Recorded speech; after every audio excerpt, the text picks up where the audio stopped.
In the heart of West Africa, nestled between rolling hills and flowing rivers, lay the village of Mkwanta. It was a small, tight-knit community where everyone's life depended on their craft. From pottery to carving to weaving, each person carried a legacy of skill passed down from generations. Among them was a young weaver named Amina, whose fingers itched with ambition, yet whose heart was restless. She dreamed of creating works that would outshine even the wealthy traders who came from the city to buy their cloths. Yet every time she tried, her threads tangled, her patterns failed, and whispers of doubt filled the air around her. Amina's mornings began before the sun had even risen.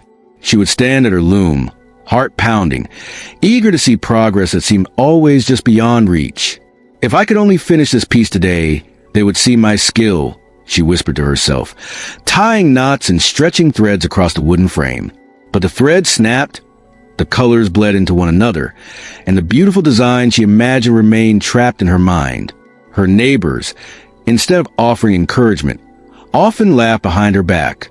"You cannot compete with the traders," her friend Jalani said one afternoon as he watched her struggle. "Why do you waste your time on a dream that will never grow?" His words stung more than the splinters of the loom that dug into her hands. Amina wanted to give up, but something inside her refused. On one particularly frustrating evening, with the orange glow of sunset bathing her tiny house, she decided to visit Elder Kofi, a respected mentor known throughout the village for his wisdom and patience. His home was humble, but the walls were lined with centuries of crafted textiles, each telling a story of dedication and love. She found him sitting outside, polishing a finished piece with meticulous care.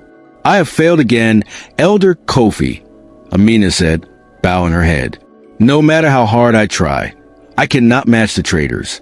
Perhaps I am not meant for this craft." Elder Kofi studied her with kind eyes. "Amina, do you want to weave cloth or weave destiny?" he asked softly. "Patience, young one, is not weakness. It is the thread that binds skill to greatness. Every knot, every careful movement, is a step toward a future you cannot yet see." He guided her back to her loom the next morning and showed her how to slow down. Feel the thread. Listen to it. Let it speak to your hands. If you rush, the cloth will mirror your impatience. But if you respect the process, you will create something that lasts beyond a season, beyond a year, beyond even this village. At first, Amina grew frustrated. How could slowing down help when she needed results now? But Elder Kofi insisted, and she obeyed. She began to measure every thread, to test colors against sunlight, to weave patterns with meticulous attention. And slowly, almost imperceptibly, her skills began to grow. She noticed that mistakes were not disasters, but lessons. A twisted thread revealed how tension affected the design. A color mismatch taught her how light changed perception.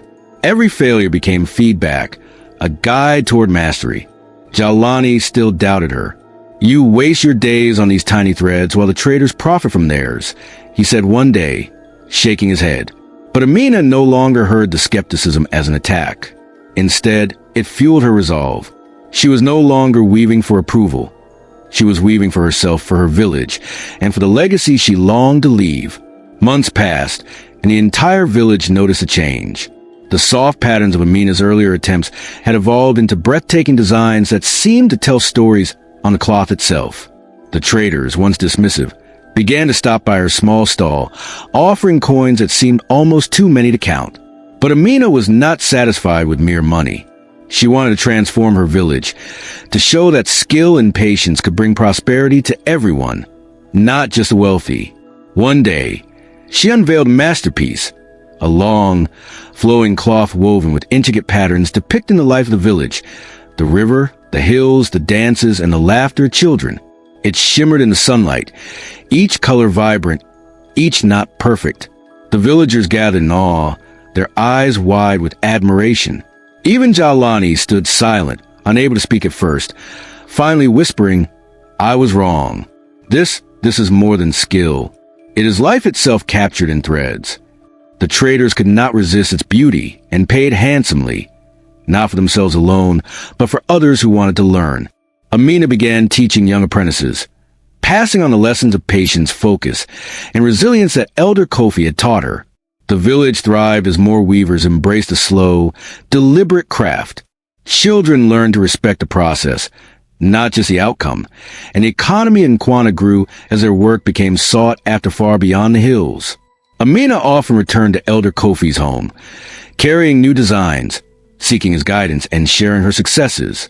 One evening, she said, "I understand now. It was never about racing the traders or proving myself. It was about building something that lasts, something that touches lives." Elder Kofi smiled. "And that, Amina, is the true legacy of a weaver. You have learned that patience is the most powerful thread of all." Years later, travelers would come to Quana not just for its cloth, but for the story of a young girl who dared to dream patiently, who turned failure into wisdom, and whose love for her craft and her community changed the lives of everyone around her. Amina's journey became a story whispered beside looms across West Africa, a tale of empathy, perseverance, and enduring power of patience. And whenever a young weaver struggled, they would remember her hands moving slowly, carefully, and know that their own hands could weave destinies of their own. The village thrived, laughter filled the streets, and the clatter of looms became a symphony of hope. And at the center of it all stood Amina, smiling softly, her heart full, knowing that she had not only created beautiful cloth, but had woven the very spirit of her community into a legacy that would endure for generations. Years after Amina's rise to prominence, Quana had become known far beyond the hills. Traders came from distant towns to purchase her exquisite cloth, and her apprentices were now creating works that dazzled even the most discerning buyers. But with success came new challenges. Not all who heard of her talent wished her well. One evening, as the sun dipped below the horizon and cast long shadows over the village, a stranger arrived. His name was Malik, a wealthy merchant from the city, and he carried rumors of a rival weaver in a distant village whose creations were even more intricate than Amina's. He approached Amina with charm and subtle flattery, offering her a partnership that seemed impossible to refuse. "Your work is extraordinary," he said, eyes glinting with ambition. "Imagine what you could achieve with my resources. Together, we could dominate the trade across the entire region." Amina listened carefully, her heart torn. On one hand, the offer promised vast wealth and influence.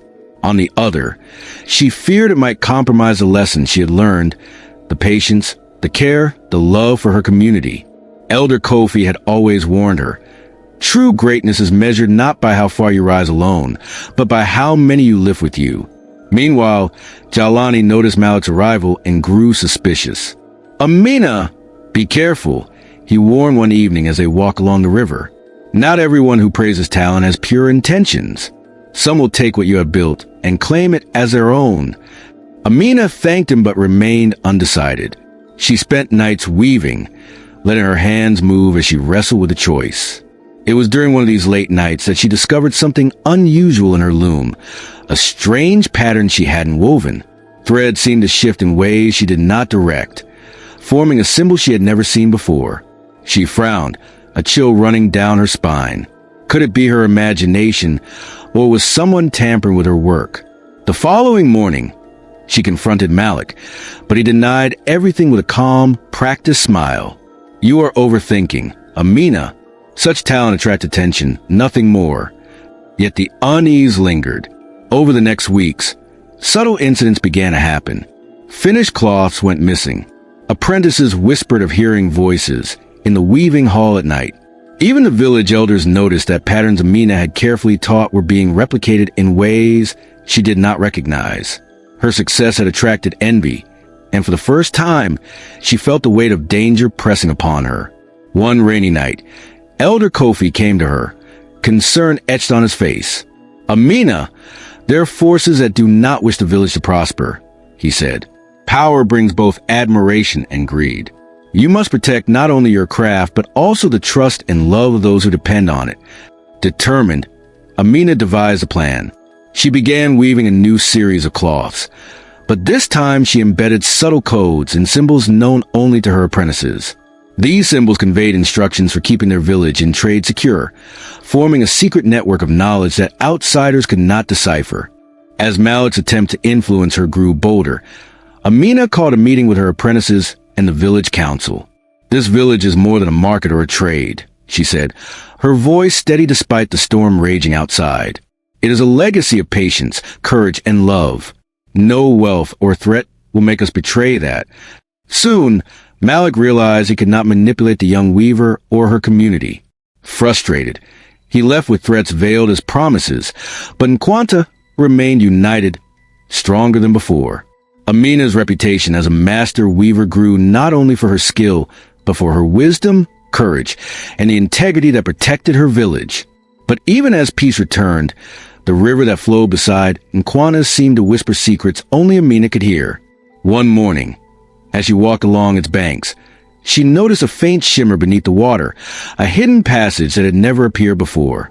Curious and cautious, she followed it, discovering an underground chamber lined with ancient textiles and tools, relics of weavers who had lived hundreds of years before. Among them was a loom unlike any she had seen, carved with symbols that mirrored the one she had woven in secret. Elder Kofi joined her, awe in his eyes. "This is a gift from our ancestors," he said. "They left this for those who honor patience and wisdom, who understand that weaving is more than craft. It is the lifeblood of the community." Inside the chamber, Amina felt a surge of purpose. She realized that her journey was no longer just about creating beautiful cloth. It was about preserving knowledge, teaching future generations, and guarding a legacy that spanned centuries. She began experimenting with the ancient loom, discovering techniques and patterns that had been forgotten, blending them with her own innovation. Word spread of Amina's new creations, which carried a magic unlike anything people had seen. Visitors came from faraway lands, not just to buy cloth, but to learn, to witness a craft that was alive with history and soul. Each apprentice trained under her became a guardian of knowledge, ensuring that the village's skill, integrity, and patience would never fade. Yet, new mysteries emerged. One evening, a messenger arrived from a distant kingdom, bearing a challenge, a royal competition of weavers, inviting the greatest artisans to showcase their craft. Amina knew this could be an opportunity to prove that Nkwanta's values, the patience, community, and love embedded in every thread, could surpass mere wealth or fame. She accepted, but not for glory. She accepted to honor the legacy of her village and the wisdom of her mentor. At the royal court, surrounded by opulent fabrics and skilled weavers from across the land, Amina worked quietly at her loom, letting her hands guide her with intuition and focus. The room buzzed with tension and whispers. The judges marveled at her designs, intricate patterns that seemed to tell stories as the threads moved under her fingers. When the final cloth was revealed, it shimmered with depth and meaning, showing scenes of village life, community, struggle, resilience, and joy. The king, visibly moved, declared Amina the winner. But more than the prize or recognition, Amina had achieved something far greater. She had shown that true skill is inseparable from patience, love, and a commitment to community. She returned in Nkwanta, celebrated not as a trader or a mere artisan, but as a protector of culture, a teacher of wisdom, and a living example of what dedication and care could achieve. Back in the village, as the sun rose over the hills, the looms clattered in harmony, apprentices chattered with excitement, and the air was filled with a sense of pride and possibility.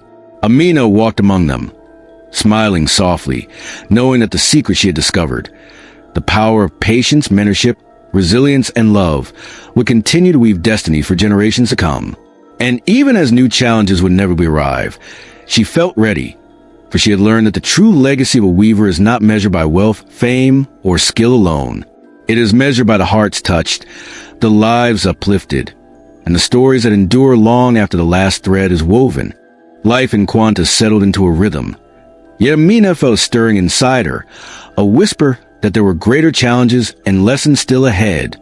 She had mastered her craft, trained apprentices, and protected the village from outside manipulation, but deep down, she sensed that her journey was not yet complete. The river beside the village, once a gentle backdrop to daily life, now seemed alive with secrets. Its currents carried stories of distant lands, challenges, and wisdom waiting to be discovered. One morning, as the sun cast golden light over the hills, a messenger arrived with news that both thrilled and unsettled the village. A neighboring kingdom, far across the plains, had heard of Nkwanta's extraordinary textiles and invited Amina and her apprentices to participate in a festival of crafts. The invitation was an honor, but it came with an unspoken challenge.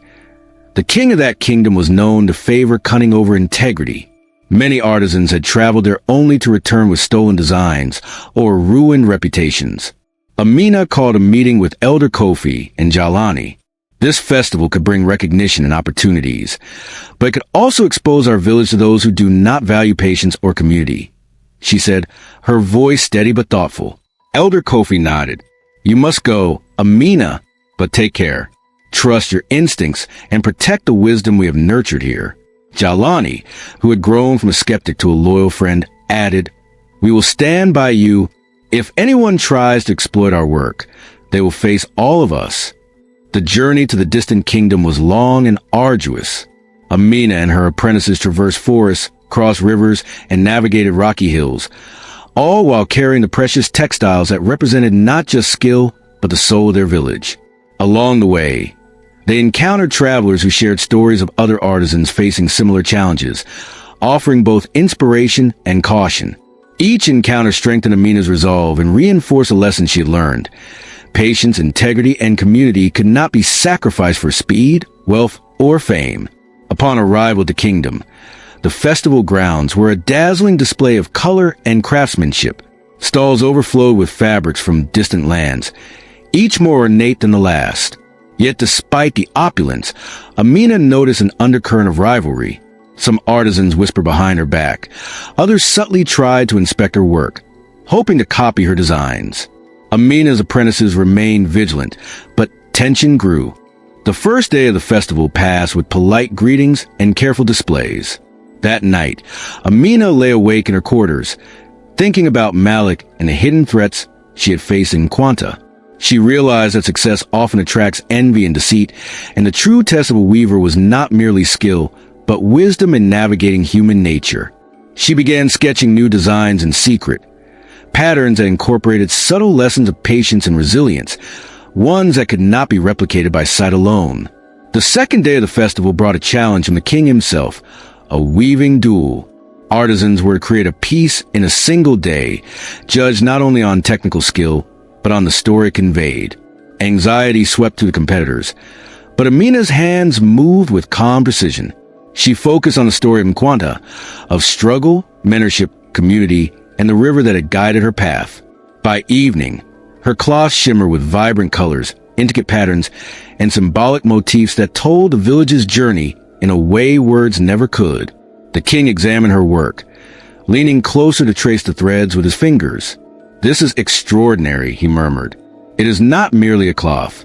It is a living story. Whispers ran through the crowd, and even rival artisans paused to admire the depth and emotion woven into every knot. Amina's victory was celebrated not just for beauty, but for authenticity, courage, and heart. But the festival was not without danger. That night, Amina noticed a figure moving among the stalls, attempting to steal a piece of her work. She followed silently, discovering that it was a skilled artisan from another kingdom, hoping to replicate her designs. Rather than confronting him with anger, Amina used a clever ruse. She allowed him to take a piece laced with hidden patterns that taught lessons only someone familiar with Nquanta's traditions could understand. The next day, the would-be thief returned, confused and humbled, realizing that he could never replicate the depth of her art without understanding its meaning. After the festival, Amina and her apprentices returned in Nquanta, their journey enriched with new experiences and a stronger sense of purpose. The village had grown in reputation and influence, yet Amina understood that the true measure of success was not in recognition, but in the lives she touched and the legacy she nurtured. Back in Quanta, a new challenge awaited. A severe storm struck the village, flooding fields and damaging homes. Many villagers feared that the community would struggle to recover, but Amina stepped forward. Using her weaving skills and her apprentices, she organized a relief effort, creating protective coverings, repairing structures, and weaving materials that could be used to rebuild. Her leadership, patience, and compassion inspired everyone. Even Jalani, who had once doubted her, marveled at how she had grown into a leader who combined skill with heart. Months passed, and Quanta not only recovered but thrived more than ever. Amina's secret techniques, learned from the hidden chamber and refined through her travels, became part of curriculum for future generations. Apprentices who had trained under her began traveling to teach other villages, spreading lessons of patience, integrity, and community-centered success. Yet, even with triumphs and celebrations, Amina knew her journey was ongoing. The river continued to whisper, carrying stories of distant lands, unseen challenges, and wisdom waiting to be discovered. She had learned that a weaver's legacy was never complete. It grew with each new hand trained, each apprentice inspired, and each story woven with care. One evening, as the village gathered for a festival of lights, Amina stood by the river, watching the shimmering reflections dance across the water. She smiled, remembering the journey from the struggling young weaver she once was to the leader, teacher, and protector she had become. And in her heart, she knew that no matter what challenges lay ahead, patience, love, courage, and community would always guide her hands, just as they had guided every thread she had ever woven. The story of Amina spread across West Africa, not just as a tale of skill, but as a legend of heart, integrity, and perseverance. Travelers, young weavers, and leaders alike came to Nkwana to learn from her, ensuring that her wisdom and the soul of the village would endure for generations. And as the night sky glowed with stars, Amina whispered to herself, "A legacy is not built in days or months, but in every careful choice, every patient effort, every life touched along the way." And so the weaving continues,